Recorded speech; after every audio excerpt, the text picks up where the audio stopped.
Glórias a Deus, louvado seja o nome do nosso Deus, engrandecido seja o nome do Todo-Poderoso Deus, o Criador dos céus e da terra.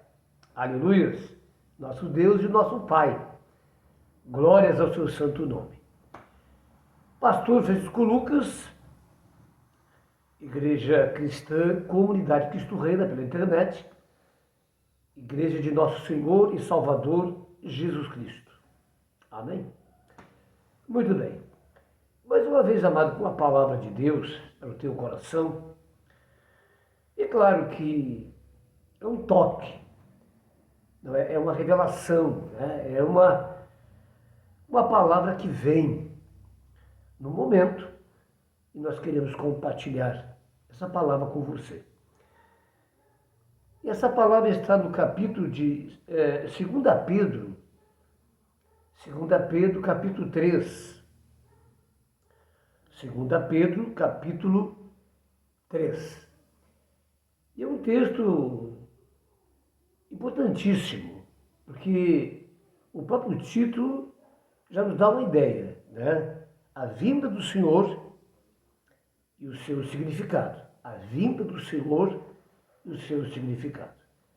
A gente sabe que em João 14, está muito claro isso, onde Jesus está se despedindo dos seus apóstolos, seus discípulos, mas ele deixa algo muito claro: eu vou, não é, para a casa do Pai, estou retornando, não é, mas eu vou para preparar um lugar para vocês, para que lá onde eu moro, na casa do meu Pai, vocês também estejam comigo.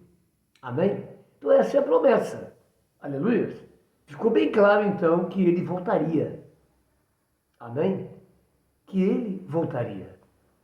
E Deus é fiel. Quando a gente faz a ceia, a gente sempre traz a lembrança disso. Porque ele mesmo diz, né, até que eu venha. Fazer isto em memória de mim até que eu venha. Aleluia. Amado, em tantas revelações e esclarecimentos, entendimentos e linhas teológicas e teologias, a gente vê, amado, que existe uma divisão muito grande nisso de ideias. Amém? Há variedades. E como fica difícil, muitas vezes, não é? Para aquele que está começando, aquele que não tem o entendimento, se situar nessas coisas, né? Mas é claro que eu fico pensando, e aí que veio essa palavra, com relação ao que Jesus disse e com relação à sua vinda, como ele virá e como será nos dias da sua vinda. Porque isso está sob a autoridade de Deus, Deus Pai. É uma coisa que temos que pensar também. O próprio Jesus diz, sendo perguntado para ele, o Filho, diz: olha, isto está completamente sob a autoridade do meu Pai. Eu não tenho esse conhecimento a respeito. Só sei que eu voltarei. Amém? E Deus é fiel, é claro. Aleluia. Agora, aí você, diante disso, olha para o capítulo 3, 2 Pedro. Algumas coisas aqui que realmente nós temos que avaliar. Agora veja, em primeiro lugar, por que é tão pouco pregado sobre esse texto? Segundo, por que quando é pregado há uma adaptação, não é, a uma teologia particular e não uma submissão ao texto? Então isso aí nos leva a pensar muitas coisas, amado. Eu acho que nós temos aqui para defender a palavra de Deus. Qualquer coisa que esteja errado nisso, misericórdia. A gente tem que parar para pensar. Amém? Agora, uma coisa interessante. Como Jesus virá? Então, pegando esses ingredientes, a Bíblia declara que ele virá como um relâmpago. O que é um relâmpago? É um piscar de olhos. Pá, pá. Acabou.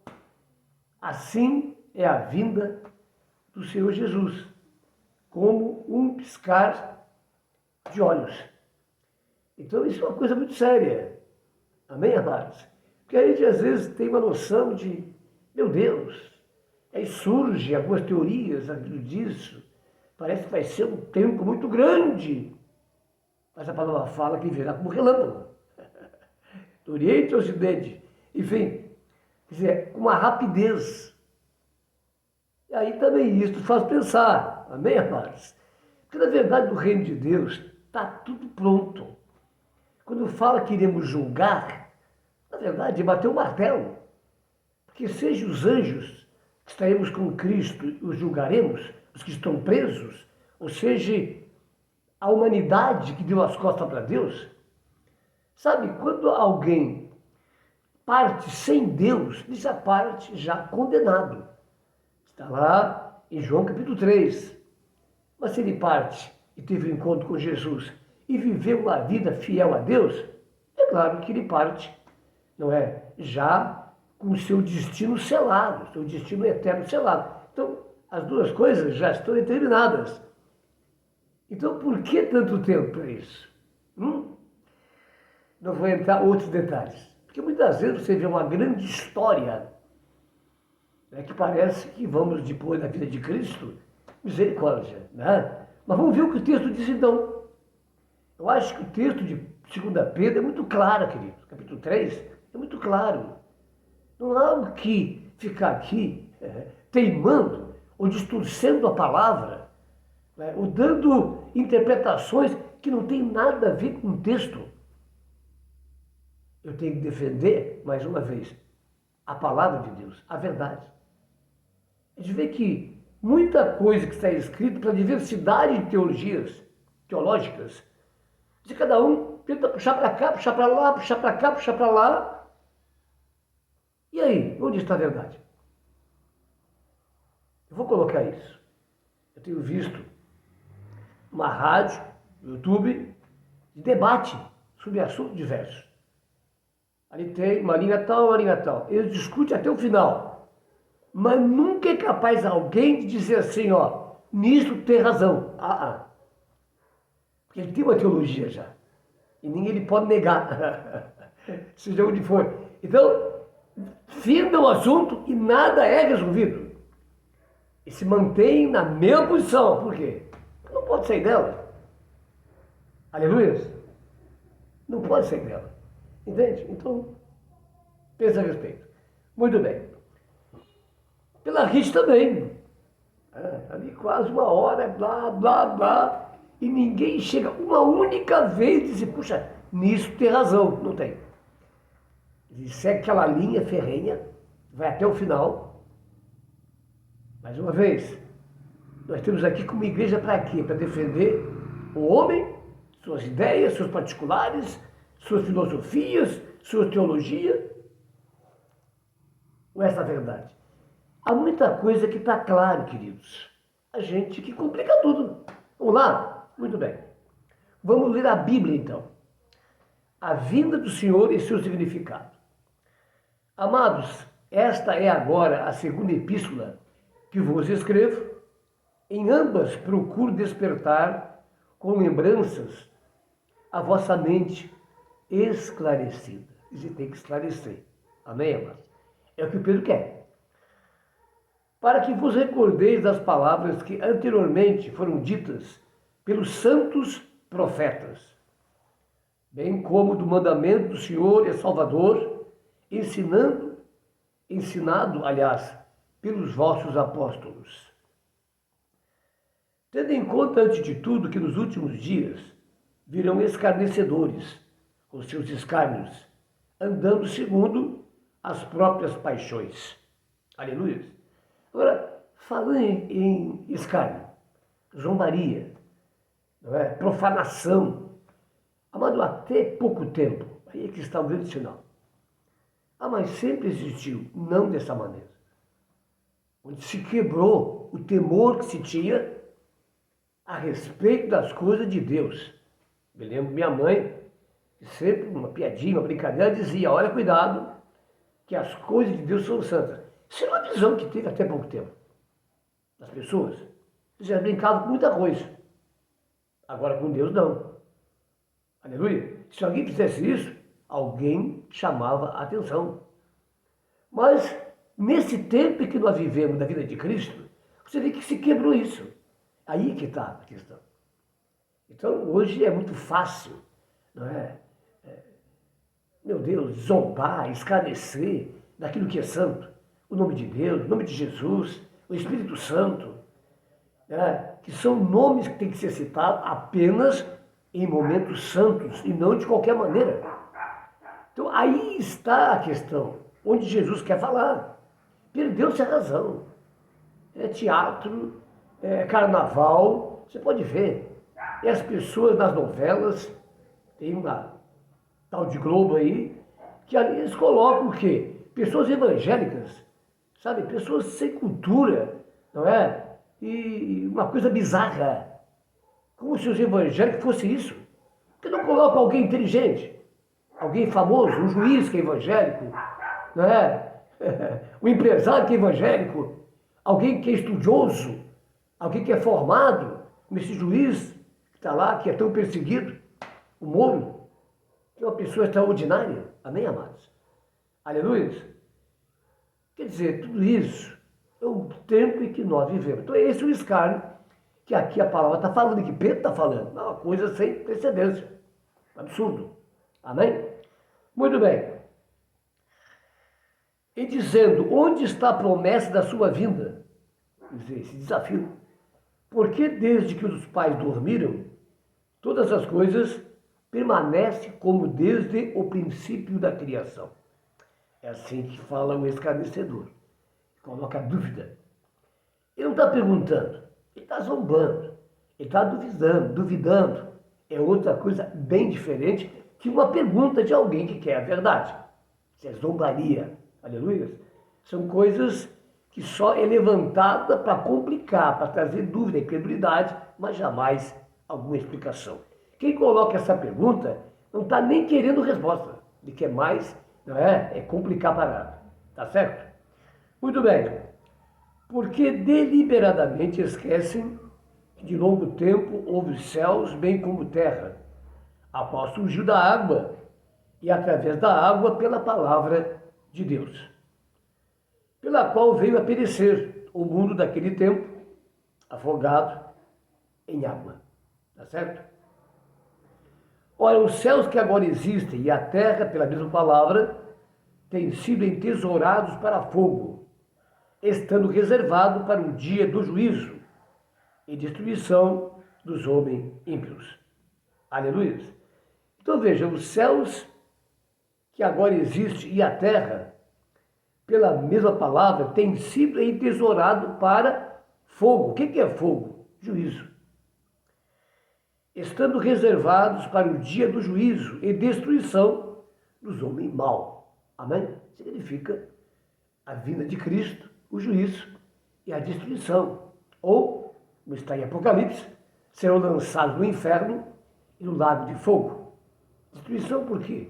Porque serão banidos completamente para nunca mais, aleluia, ter uma relação com Deus. Ficarão confinados num lugar que se chama lago de fogo. Há, todavia, uma coisa, amados, que não deveis esquecer, que para o Senhor um dia é como 1000 anos, e 1000 anos como um dia. Aleluia. Eu quero aqui acentuar isso, né, que o mundo, o universo, a terra, os céus que agora existem, pela mesma palavra, tem sido entesourado para fogo, estando reservado para o dia de juízo e destruição do mal. Quer dizer, o primeiro juízo, a gente já conhece, foi com água. Amém, amados? Temos de Noé, onde toda a existência humana pereceu. Aleluia. Chegou um estado crucial, sem mais alternativa, a não ser trazer juízo. E ali houve destruição. Né? Agora, veja bem, aqui ele mostra, não é, o último juízo. Juízo final. Aleluia. Onde os céus que agora existem e a terra estão entesourados para fogo, estando reservado para o dia do juízo. Confirmando. Amém? Muito bem, não retarde o Senhor sua promessa, como alguns julgam demorada. Pelo contrário, ele é longânimo para convosco. Ele é longânimo para convosco, não querendo que nenhum pereça, senão que todos cheguem ao arrependimento. Aqui entendemos uma coisa. Nós dissemos que é um dia marcado para a vida de Cristo. Veja, Pedro revela algo que não está contra o que Jesus disse. De maneira nenhuma. Ele confirma. Só que aqui há algo em particular que é revelado. É a longanimidade de Deus que até hoje não permitiu, aguardando que as pessoas se arrependam mais e mais. Eu diria assim, e que a igreja esteja preparada também. Aleluia, mas vai chegar um momento, é claro, que então o cálice vai transbordar. Amém? Do juízo de Deus. E aí vai acontecer. Agora, versículo 10, é aqui que eu quero encerrar esse assunto, que vai dar um acabamento final. E não há o que discutir aqui. Amém, amado? Muito bem. Virá, entretanto, como ladrão, o dia do juízo, no qual os céus passarão com estrepitoso estrondo, e os elementos se desfarão abrasados. Também a terra e as obras que nela existem serão atingidas. Aleluia. Então, amado, veja bem, desde o princípio que eu estou falando, na carta de Pedro, eu diria que no versículo 10, não há margem para outro entendimento, a não ser o que o próprio texto está dizendo. Como é que eu posso dizer que a terra vai ser purificada para depois retornarmos a ela? Não é isso. Ou então Pedro entendeu tudo errado. E eu não creio. Pedro é aquele que esteve ao lado de Jesus todo o tempo. Pedro, Tiago e João, os mais íntimos de Jesus. Ele traz uma revelação. E aí está o porquê que muitos não pregam sobre este texto. Porque ela invalida muitos pensamentos, muitas linhas teológicas. É claro que vai invalidar. Porque simplesmente veja o que está dizendo. Virá, entretanto, como ladrão o dia do Senhor, no qual os céus passarão com estrepitoso estrondo. Quer dizer, haverá um grande estrondo. Um grande estrondo. E ele surge. Veja. O dia do Senhor. E os elementos se desfarão, abrasados. Veja só. Também a terra e as obras que nela existem serão atingidas. Aleluia. Então veja, amado. Dá para ter outra maneira de interpretar isso? Se está tão claro. Ou a Bíblia está errada, foi escrito errado, interpretada errada, traduzida errada, ou então eu estou errado. Mas quem que pode estar errado? A minha visão? A minha teologia? Ou a Bíblia? Então há muita coisa, e o que eu quero é isso. Não é passar para você uma definição, apesar que está definido, está definido. Mas a minha intenção é que você pense um pouco a respeito. Coloque a tua cachola a pensar e entender que tem coisa que não está batendo. Amém, amados? Muito bem. Seguindo.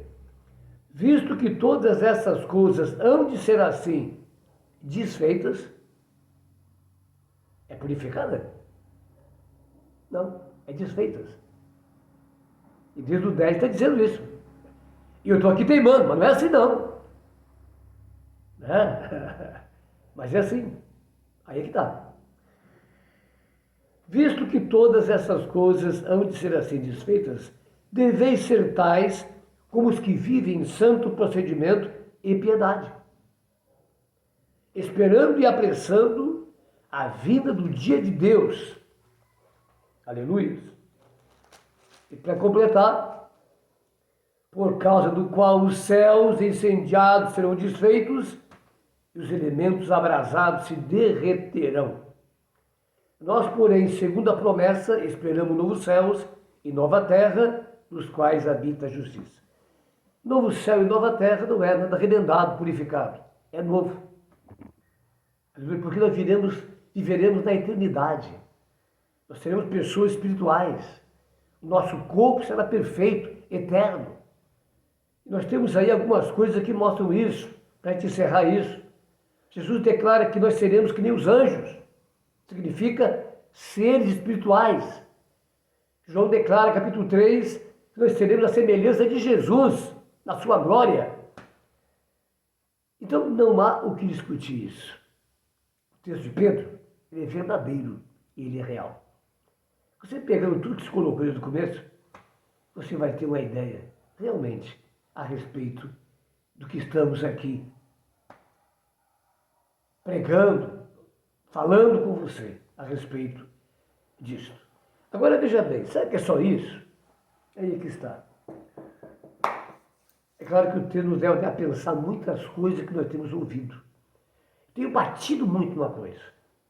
Você vê as cartas de Paulo, eu estou ali em Colossenses. Você sempre vê a saudação de Paulo dizendo aos santos e fiéis.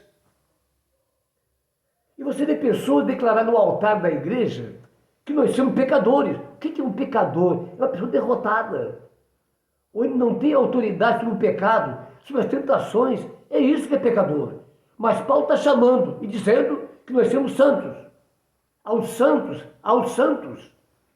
E nós dizemos pecadores, pecadores. Onde está o problema? Oh meu Deus, é claro que está em nós. Tá certo? No tempo que nós vivemos, há muita coisa aí, amado. Precisamos estar muito firmados na palavra, no Espírito Santo. E pedindo que Deus traga discernimento. Não nos deixe cair no erro. Porque pode ser um erro teológico, né? Como esse, como também coisas básicas, como o evangelho, que muitas vezes é apresentado um evangelho frouxo, de qualquer maneira, o tal evangelho do amor. Amor não é pregar arrependimento, amor não é pregar inferno, amor não é pregar a situação da pessoa, amor é só abraçá-la. Amor é se preocupar com a alma dela e pregar a verdade. Isso é o evangelho. Até lá, queridos. Deus te abençoe.